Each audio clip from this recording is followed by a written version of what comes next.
ആ പ്രതിരോധത്തിന് മുന്നിട്ടിറങ്ങിയിരിക്കുന്നത് മുഖ്യമന്ത്രി പിണറായി വിജയൻ തന്നെയാണ്.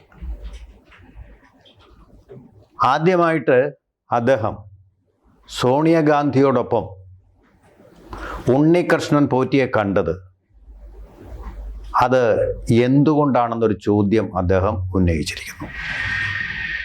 അപ്പോൾ തീർച്ചയായിട്ടും ഈ SIT ഒരുപക്ഷെ കണ്ടെത്താനിടയുള്ള വളരെ ഞെട്ടിപ്പിക്കുന്ന സത്യങ്ങളിൽ നിന്ന് ഒരു മുൻകൂർ ജാമ്യം അല്ലെങ്കിൽ അതിൻ്റെ ഒരു ഷോക്ക് അബ്സോർബർ സ്വയം സൃഷ്ടിക്കുകയാണെന്ന് കരുതണം. കാരണം മുഖ്യമന്ത്രി പറഞ്ഞിട്ടുള്ളതും വളരെ ഗുരുതരമായിട്ടുള്ള ആരോപണമാണ്. കോൺഗ്രസ് നേതാക്കളായ ആരും ഈ ഒരു നിമിഷം വരെ സോണിയാഗാന്ധിയോടൊപ്പം ഉണ്ണികൃഷ്ണൻ പോറ്റിയെ കണ്ടതിൻ്റെ സാങ്കത്യം വെളിവാക്കുന്നില്ല. പക്ഷേ UDFിൻ്റെ കൺവീനറായിട്ടുള്ള അടൂർ പ്രകാശ് MP ഇക്കാര്യത്തിൽ ഒരു തുറന്ന സമ്മതം നൽകിയിട്ടുണ്ട്.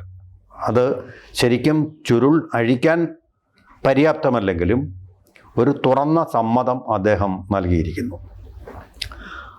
അതിങ്ങനെയാണ്: ഉണ്ണികൃഷ്ണൻ പോറ്റി ഇത്തരത്തിൽ ഒരുവനായിരുന്നു എങ്കിൽ ഒരിക്കലും ഞാൻ അദ്ദേഹത്തിൻ്റെ കൂടെ നിന്ന് ഫോട്ടോ എടുക്കുകയില്ലായിരുന്നു എന്ന് മാത്രമാണ് പറഞ്ഞത്.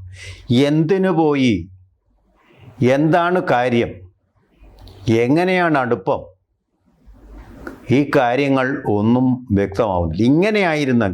ഇങ്ങനെയായിരുന്നെങ്കിൽ എന്ന് പറയുമ്പോൾ അദ്ദേഹം ഒരു കള്ളനായിരുന്നുവെങ്കിൽ എന്ന് തന്നെയാണ് അർത്ഥം. കള്ളനെ കൊണ്ടുപോയി സോണിയാഗാന്ധിയുടെ മുമ്പിൽ വെച്ചിട്ട് ഫോട്ടോ എടുപ്പിച്ചത് എന്തിന്?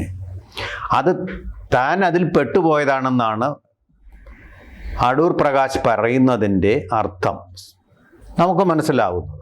സാമാന്യ യുക്തി ഉപയോഗിച്ച് യുക്തിഭദ്രമായിട്ട് അത് അപഗ്രഥിക്കുമ്പോൾ, അപ്പോൾ ആരാണ് പിന്നെ അവിടെ കൊണ്ടുപോയത്? അതിനുത്തരം വേണ്ടേ? അതിനുത്തരം ആ ഫോട്ടോയിൽ തന്നെ ഉണ്ടെന്ന് വേണം നമുക്ക് കരുതാൻ. ആൻ്റണി MP, പത്തനംതിട്ടയുടെ സ്ഥിരം MP. കൂടുതൽ വാർത്തകളും വിശേഷങ്ങളും നിങ്ങളിലേക്ക് എത്താൻ ABC മലയാളം സബ്സ്ക്രൈബ് ചെയ്യുക, ബെൽ ബട്ടണും അമർത്തുക.